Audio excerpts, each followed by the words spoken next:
And you know all about joy. Do you know what the divine principle, the very beginning of the book, do you know what it says about joy? Do you know the very first sentence? Let me read this to you. It goes like this. Everyone is struggling to attain happiness and avoid misfortune. From the commonplace affairs of individuals to the great events that shape the course of history, each is at root an expression of the human aspiration for even ever greater happiness. How then does happiness arise? People feel joy when their desires are fulfilled. The word desire, however, is often not understood in its original sense, because in the present circumstances, our desires tend to pursue evil rather than good. Desires which result in injustice do not emanate from a person's original mind. The original mind is well aware that such desires lead to misfortune. Therefore, it repels evil desires and strives to follow the good. Even at the cost of their lives, people seek for the joy that can enrapture the original mind. It's a very good beginning, yes. So we need, as I say many times, I keep repeating myself. My wife tells me I repeat myself as well. So. But actually, we need to keep studying. If we don't keep studying, actually, did Father say we should read the Divine Principle 40 times? 100, sorry. So there's a reason. We need constantly to fill our mind, feed our original mind with God's word. Otherwise, we can easily drift. So this topic, finding joy, you know, I think that I choose topics that appeal to me, that I feel, yeah, I want to share something about this, because I feel this joy is why we're here on this earth. We want to experience joy. And when I experience joy, then everything's fine. Yes. So the title of this talk is not just finding joy. It's actually, it's moving. Nothing is moving. More. This one. Nothing is moving. Page. This one. There we go. Okay. Yeah, all right. So it's actually, this is about finding joy through life's challenges, because we have challenges. Yeah. Any of you here got challenges in your life? Yes, you. Have you got rid of those challenges? All the time. So I suppose if we're seeking joy, and we've all experienced joy, but we also have challenges, it's like trying to find our way through all these challenges so we can find joy, because they're not going to stop coming, are they? So how can we be wise enough to deal with these challenges? So let me return to the principle. What does it teach us about joy? So joy arises when we have an object partner in which our internal nature and external form are reflected and developed. I find this quite profound. You know, we need someone else or something else, an object, that we can feel our own internal nature and external form. So God wanted his creations to be object partners embodying goodness, that he might take delight in them. So if we are good object partners to God, we are reflecting God's own internal nature and external form, then God feels joy. When we fulfill the three blessings, we become God's object partners of love and return perfect joy to him. So God created us in his image and likeness, or her image and his image of likeness.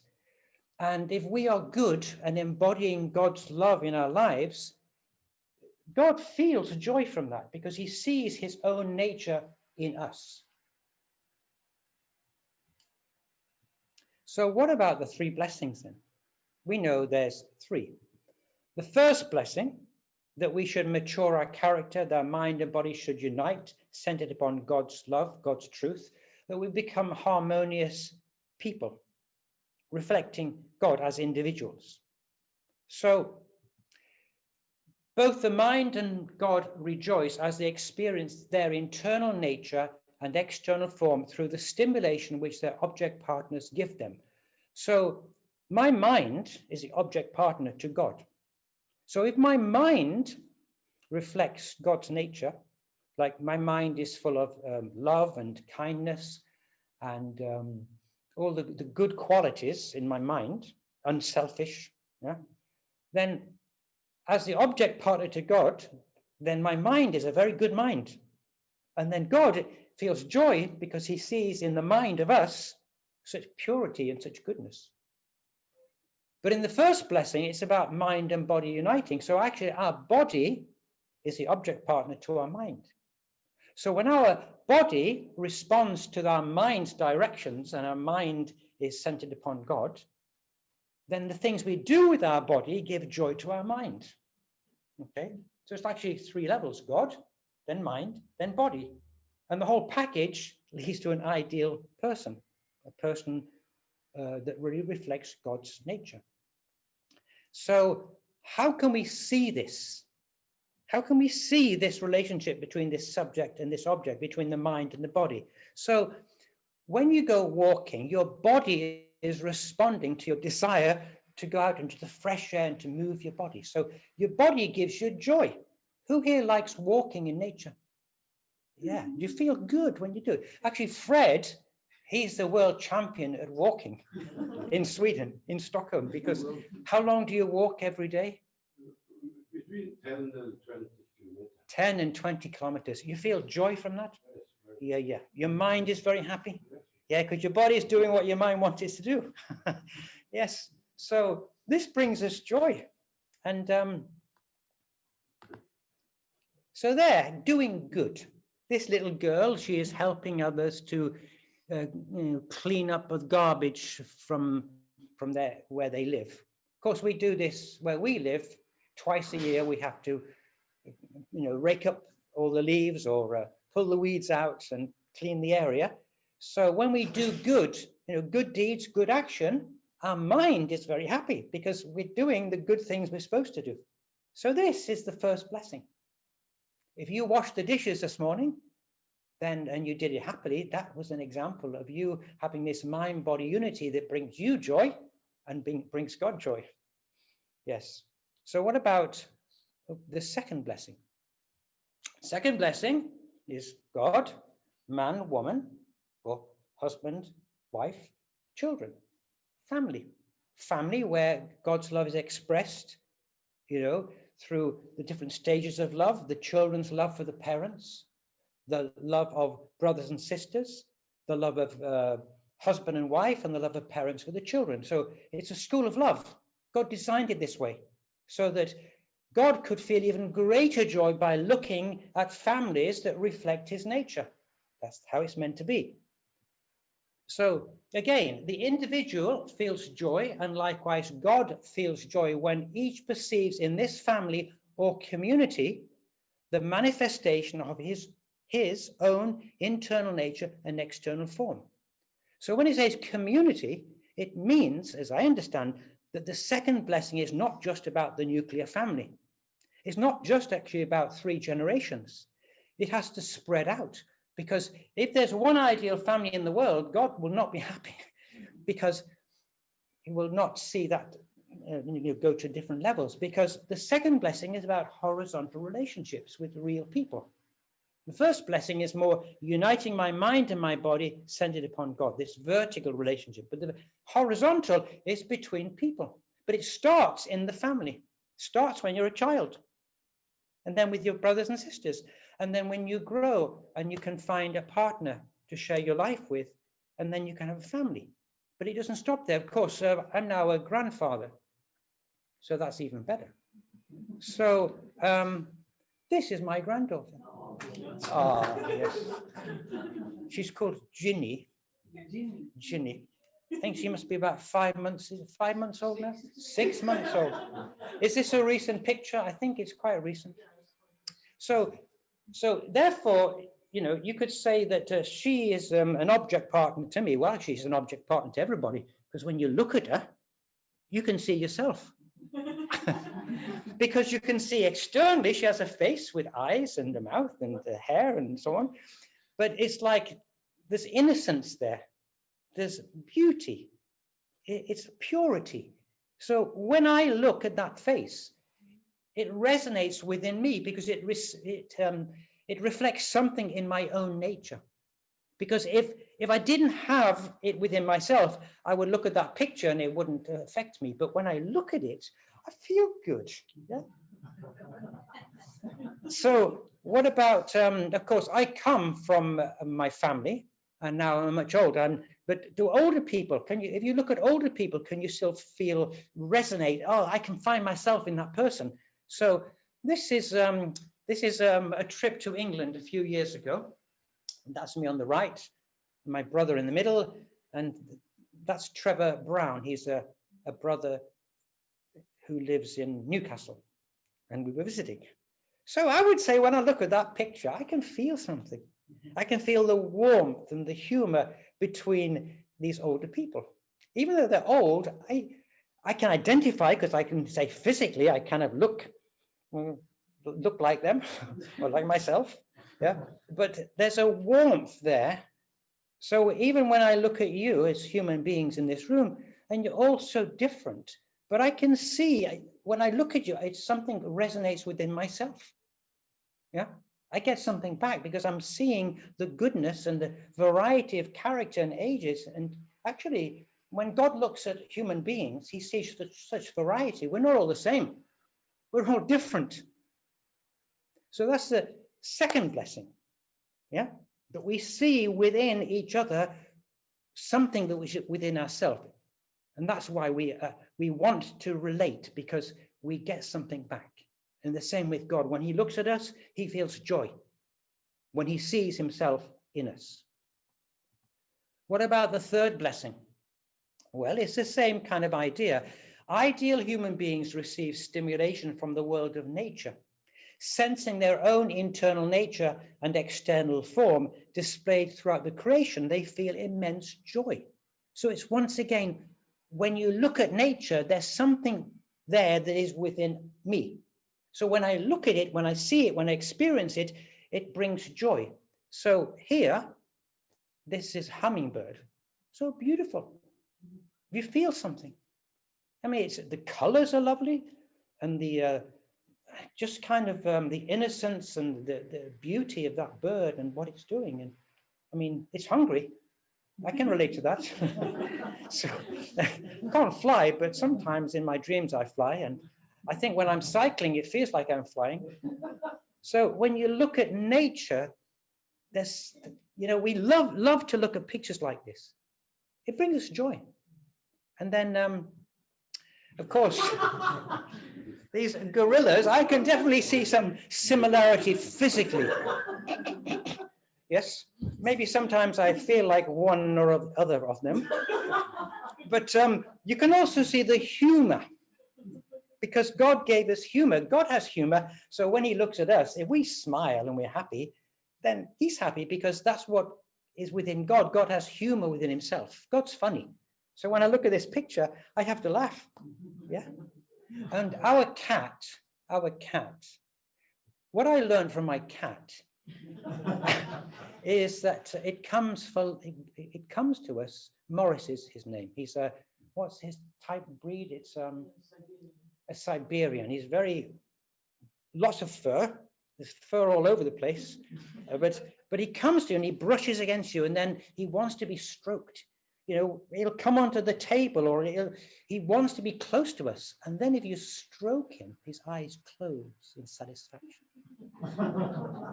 Just like a little child. Yeah. So when I see my cat, I feel something. Oh, he's just like me. Yeah, that cat needs some love just like me. I could do with a little stroke from somebody. So joy actually comes from love, because these relationships are relationships of love. And we know that true love is what Father has talked endlessly about. And we know that living for the sake of others, which is true love, brings us joy. So this is what he said. When you are living in the love of God, every cell in your body jumps for joy. This is how God means us to live, intoxicated in love and joy. Yeah, this is our purpose. And not only did he say that, but Mother Teresa said, where there is love, there is joy.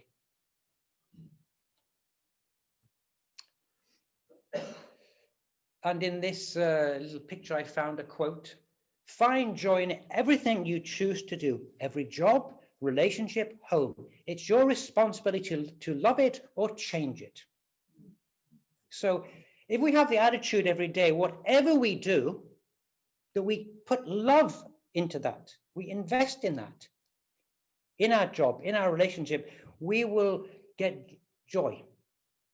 But if we complain, oh, I don't like this, or do I have to do that? Well, we should change it or stop complaining, because actually those difficulties, as I will talk about later, is actually there for us to grow, and they won't go away until we can transcend our kind of thinking and learn to love what we do. I've been a teacher for over 40 years, and I can't say I loved every day, but I can also say I felt I could experience joy through it and through the challenges. And when you can overcome those challenges, joy could come. So therefore, we should do what we love to do. Do you know what you love to do? Yeah. Anybody here not sure what they love to do? Well, let me show you some and ask if you feel the same way as I do. Who loves sport? Who loves doing sport?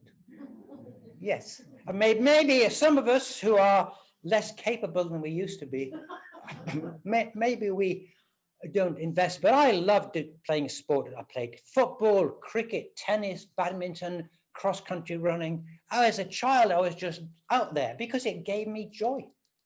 And I still love to go for a walk. So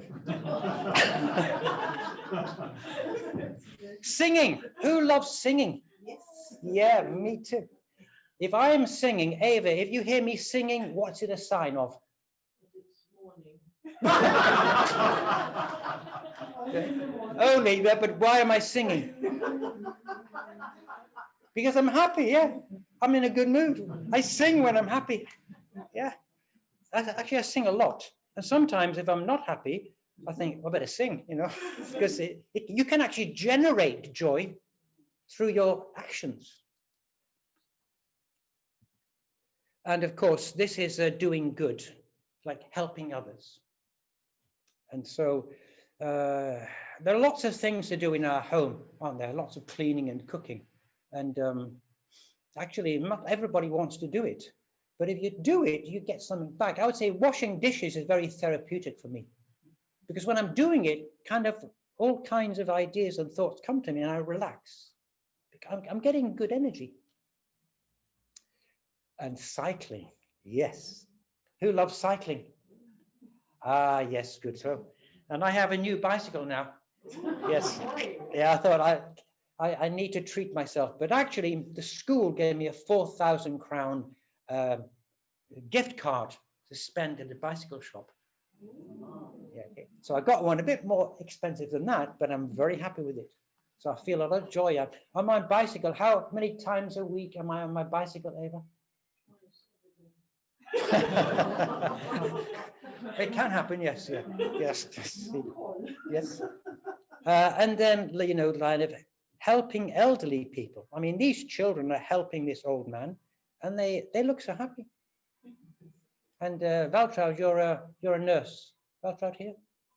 You're happy when you're helping people? Yeah. Of course, as long as you're not too stressed by too much to do. But in essence, to be a nurse is a very rewarding job. Yeah. How many of you work or have worked in an old people's home or help old people? Yeah. Do you feel some satisfaction from doing that? Yeah. I mean, there's something kind of deep there. Yeah? So we are wired to help others. And if you love doing it, then you get the reward. Cooking. Who likes cooking here? Who likes baking? Yes. Ah! There's no doubt. Yeah, I have grown to love cooking since I retired, and my wife's very happy. Wow. Yes. So, You must. yes, yeah. And painting. Who likes painting or doing something artistic? I know Ava does. She's very creative. Actually, I would say it's not just painting, but being creative. Cooking is being creative. Yeah. And I think that's what brings joy, and that's what makes us. We're co-creators. God is a creator. We're co-creators, and it brings joy. So when God created us, He said it is good. And when He created each day, He said, and it is good. But when He created us and He was finished, it is very good. Yeah. And then, of course, acting. I love acting. It brings me a lot of joy. Anyone here like acting? Oh, great. Great, Fred. We must cooperate sometime. Yes. So, and then finally, dancing. Who likes to dance? Yeah. Oh, yes. I love to dance, but I'm a bit shy in public, but I like to dance. Yes. But, using our physical body brings us joy. Doing things for others and together with others brings us joy. And being out in nature and doing things in nature brings us joy. So this, what I'm talking about is finding joy through life's challenges. So now I'd like to talk about two people, these two people, the Dalai Lama and Desmond Tutu. They wrote a book together called The Book of Joy. In 2015, Desmond Tutu traveled to northern India, Dar es Salaam, where the Dalai Lama lives. And the man who wrote the book, Douglas Abrams, who I think is a psychiatrist, a psychologist, he interviewed them about joy. And so they had a lot of joy together. At this time, the reason that Desmond Tutu went there is because 2015 was the 80th birthday of the Dalai Lama, which means he's now 85.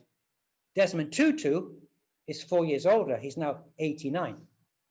And they're two great spiritual leaders. And so the author of this book wanted to know what joy meant to them. So let me explain a little bit about them. So Tenzin Gyatso, born 1935, is the 14th Dalai Lama and the spiritual leader of the Tibetan people and of Tibetan Buddhism. He lives in exile in Dharamsala in India. Desmond Mpilo Tutu, born in 1931, is the Archbishop Emeritus of Southern Africa. He became a prominent leader in the crusade for justice and racial reconciliation in South Africa, and he lives in Cape Town. So I'm going to focus on the Dalai Lama because there's too much information for both men. So at age 2, he left his rural home in Tibet to a 1,000-room palace in the capital Lhasa, because he was considered he was a reincarnation. He was raised as the future spiritual and political leader of Tibet and as a godlike incarnation of the Bodhisattva of compassion. So the idea is that he's like reincarnated as this person who has attained enlightenment, but actually, even though he can exist in this place, out of his compassion for the suffering of others, he lives a life of compassion for those people. So China invaded Tibet in 1950. At age 15, he was the ruler of 6 million people and facing a desperately unequal war. And he tried for 9 years to talk to the Chinese to try to find some kind of way to live together. But in 1959, during uprising that risked resulting in a massacre, the Dalai Lama decided to go into exile, to get out of the country. So what does he say about joy and suffering? We lost our country and became refugees, but that same experience gave us new opportunities to see more things. For me personally, I had more opportunities to meet with different people and different spiritual practitioners. So his attitude is not, okay, yes, this was suffering. This was suffering not just for him, but for his people. They had to leave their home. Yeah. But his attitude is, well, you can't, since I am living in exile, why dwell upon all the injustice? Why just continue to repeat in my mind all the bad things that happen and just have resentment? Yeah. His attitude is, I can't change that, at least now. So therefore, I live in the present and make the best of this new life. So he said, wherever you have friends, that's your country. Wherever you receive love, that's your home. So he made his new home a place where he could make new friends, make it his new country, and could receive love. And, so this is where he lives now. What else does he say about joy and suffering? Too much self-centered thinking is the source of suffering. A compassionate concern for others' well-being is a source of happiness. So this comes back to the principle, doesn't it? We are meant to live for the sake of others, to give true love, to share love. But because of the fall, what happened? Adam and Eve became self-centered, centered on their own love. They forgot God, they forgot God's command. So we are a result of this. So we became divided beings. We have the good side that wants to do good and to love others, and we have this self-centered side. And so this is struggle between the mind and the body. When we see the suffering of others, we realize that not only do we suffer, so when we look at the same event from a wider perspective, we will reduce the worrying and our own suffering. Yeah. So I'm not the only person who suffers. If we focus on the bad things in our life, oh, life is hard to me, it's not fair, then we just stay there because our mind is controlling us, yes? But if we realize, actually, there are many people in this world suffering much worse than me. I'm so lucky to live in a free country, yeah? I'm so lucky to have friends, yeah? I'm glad I'm not living in America just now, yeah? You don't know the future. And the coronavirus, touch wood, yeah? So, there is fear about that. And there are many people who have contracted it, and there are those that have died. So I can be grateful that up to now, that I'm remaining healthy. So when we compare our own suffering with others, then our suffering, which may seem big, becomes smaller. It's to do with the mind, how the mind thinks. So he talks about morning meditation, of focusing on compassion. Kindness to others will affect your whole day and maintain a calm and joyous mind. So that's why we have hundoke, why we have morning prayer, why we have conditions, because what you're doing is you are calming your mind down, opening up to God's presence, filling your mind with God's words, and reminding yourself of how to live. And so whether it's meditation or prayer, we need this. It's like daily food. If we do this at the beginning of every day, or at least we do it at some time in the day, it will help us so that whatever suffering, whatever challenges come, we will be more grounded and more stable within ourselves. So we're not being affected by all the problems and absorbing those problems. If we're strong within ourselves and we have a loving heart, we have compassion, we really care about others, when things go wrong, we maintain that inner sense. But if we get up in the morning, we're all stressed and we're rushing out to work, we haven't attended to our internal life, it's easy to be affected by all the external issues. And then you come home exhausted. Oh, you've absorbed all this energy. God, I've had enough of this, I've got to sleep. But is this natural? Is this how, you might say, well, our society is so stressful and, how can you avoid it? But you can avoid it because the Dalai Lama, He gets up at 3 o'clock in the morning, but he goes to bed at 7 o'clock, by the way. So he still gets his 8 hours of sleep, but he meditates for 5 hours. And you might say, well, he, being a spiritual leader, doesn't have to work. You know, it's a lot easier. So, but that's his situation. And through his practice, he can give so much to those in his own religion, and also he's traveled the world and he's shared his understanding with the whole world. And people really can learn so much from him. So it's just to say, if you want to get rid of your self-centered thinking and be more compassionate and caring of others, you need to do spiritual practices daily. Otherwise, we fluctuate. So we create our own suffering, actually. Of course, if there's an earthquake or a tragedy around us, we can't, and we suffer because of that. We didn't create it. Of course, still, how do we react to it? You know, it's our internal attitude. So the self-centered attitude is where it all starts. And the negative tendencies of the mind. It's easy to complain. It's easy to see what's wrong. It's easy to feel hurt and resentful. It's easy to judge. It's easy to feel afraid, you know. So all these negative tendencies of our mind, which comes from our fallen nature, yeah, if we don't control them, we suffer. Emotional reactivity.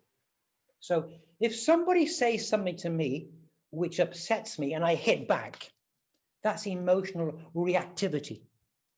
You don't want to, how could you, like this?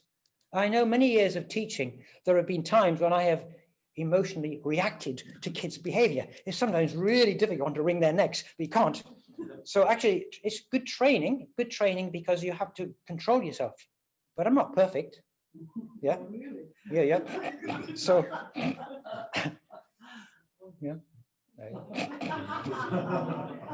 So I think this is something that he works on.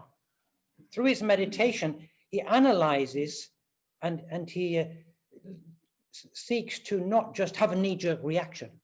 And we all have this. And it creates problems. And who suffers? Me. Oh, why did I do that? Oh, why did I say that?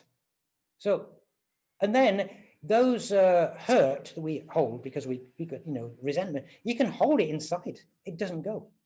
But if you practice a life of forgiveness and, you know, say, I'm sorry, I lost my temper, or I'm sorry, I reacted like that. Yeah, I didn't mean it. Then we're working on controlling that. It's also, we create our own suffering because of our inability to use the resources within us. So we have the capacity to change our lives, to change our thinking, to change our emotions. We have the ability to do it. We live in an age where it's possible to fulfill the first blessing. In fact, all three blessings, because that's what the Father said. We live in this age. We live in a very special age. The resources within us are there. But if we don't use them, then it's just like repeat this cycle of behavior and mindset. We can also create joy by doing the opposite, by having a compassionate concern for the well-being of others. This is what he teaches. Compassion is very much what he speaks about. We would speak about love, and compassion is an expression of love. And there are many expressions of love. Yeah. So if you have that internal attitude, it will create joy. Having positive attitude, seeing the good in situations, even if they're bad. And have a good perspective, because his perspective, he once said that he was going to some big meeting where thousands of people would hear him. And he was traveling through the streets of India. And then he got this very strong pain in his stomach, you know, really painful. And he had to go to the hospital. But on the way to the hospital, he went through this very poor area in the city, and he saw this man lying on the ground. who was like almost like dying. He looked really terrible, you know, really filthy and so on. And when he saw that person, he felt such compassion for him. Then his own pain, he didn't notice it so much. He could manage it because his focus was not on himself. Oh, my pain. Oh, it hurts. It's so hurtful. He saw, oh, you are in a much worse situation than me. You know, how can I complain? I'm going to the hospital anyway. I'm lucky. You have no hospital to go to. You're too poor. And also this perspective, like by leaving his country, he learned to change his perspective on life because he met new people. It's like me coming to Sweden. There's things I don't like about Sweden because I come from England, have my perspective, but by living here, I start to change certain things because there are cultural differences. And I think all those years as a young member, living with international members and going out to shops and restaurants and factories to sell things, I met all kinds of people. So I was challenged, but it actually helped me to see you could say, a broad sway of humanity. So I had many rich experiences of dealing with people. And I think that expands your mind. And then controlling our emotional reactions. I think there is a saying that if you get angry, count to 10 before you say anything or do anything. Yeah. So there are things that we can do. And that's by doing daily spiritual practices, continuously studying, praying, meditating, doing good deeds, being helpful, sacrificing yourself for the sake of others. Just keep doing these over and over again. Then you have more mind-body unity. Then you have better relationships with others. And then you can also not destroy the creation, but be more sensitive to the creation. So this is when they met. And I thought, this picture really shows something about the joy of these two men. And the Dalai Lama, because he was born, you could say, into a life of privilege, that he was special, he doesn't like when people are too formal. He doesn't like formality at all. So he says, when I look at a person, that's another human being. I'm no better than you. You're another human being created by God. So I think he's very approachable because he's very down to earth. And I thought he's there 76 and no, he's 80, and Desmond Tutu is 84. And they've lived a long life, but there's a lot of joy. And I would say we sometimes say that when people become old, they become like children again.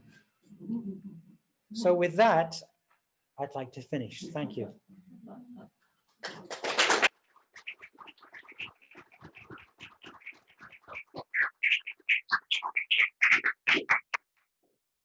Thank you so much.